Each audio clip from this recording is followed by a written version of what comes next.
In this video, I'm going to talk about calculating simple interest. So let's start out with a general formula for simple interest, and then we'll do specific problems. So the simple interest formula is I is equal to PRT, where I is the interest, P is the principal, R is the interest rate, and T is the time period. Now, let's take this formula apart. When you deposit money in the bank, you permit the bank to use your money. The bank may lend the deposit money to customers to buy cars or make renovations on their homes. The bank pays you for the privilege of using your money. This amount paid to you is called the interest. If you are the one borrowing money from a bank, the amount you pay for the privilege of using that money is also called an interest. The amount deposited in a bank or borrowed from a bank is called the principal. The amount of interest paid is usually given as a percent of the principal. The percent used to determine the amount of interest is called the interest rate. For example, if you deposit $1,000 in a savings account paying 5% interest per year, $1,000 is the principal and the annual interest rate is 5%. In general, interest paid on the original principal is called simple interest. Remember that when using the simple interest formula, the time factor t must be expressed in years or a fraction of a year. In other words, the time t must be expressed in the same period as the rate, meaning if the rate is given as an annual interest rate, then the time must be measured in years. If the rate is given as a monthly interest rate, then the time must be expressed in months, and etc. Since interest rates are most commonly expressed as annual interest rates, therefore, we will assume that the interest rate is an annual interest rate, unless stated otherwise. Take note that the interest rates are generally given as percents. There are two methods for calculating simple interest for loans with terms of days.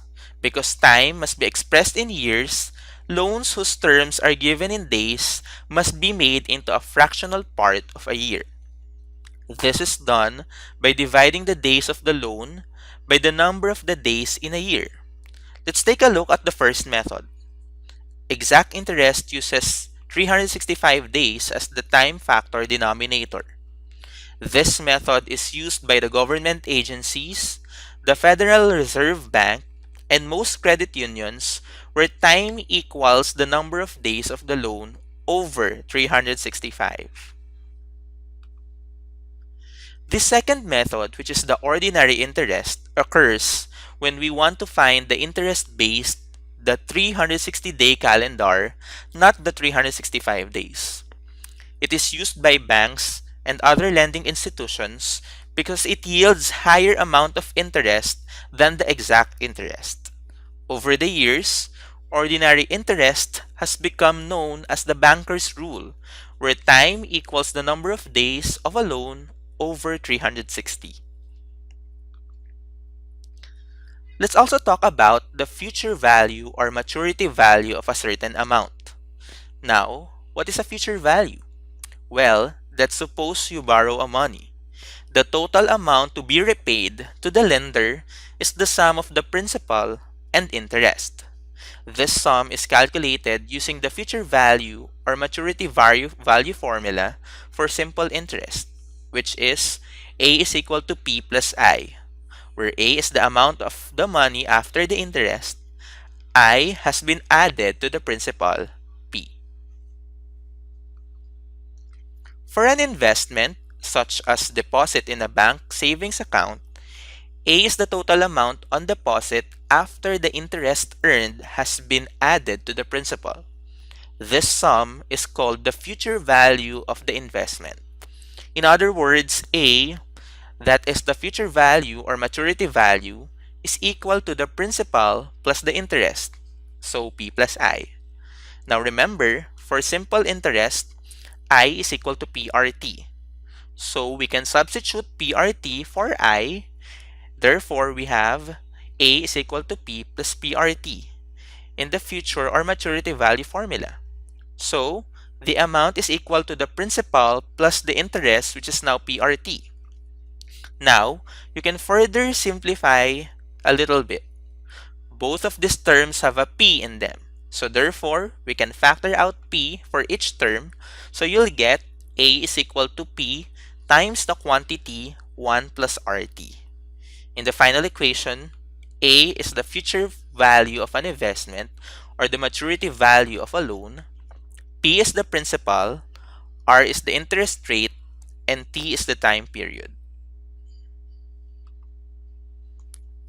We can also derive the formula of I from the maturity value formula. The formula A is equal to P plus I states that A is the amount after the interest has been added to the principal. Subtracting P from each of the side of this equation yields the formula I is equal to A minus P. This equation states that the amount of interest paid is equal to the amount minus the principal.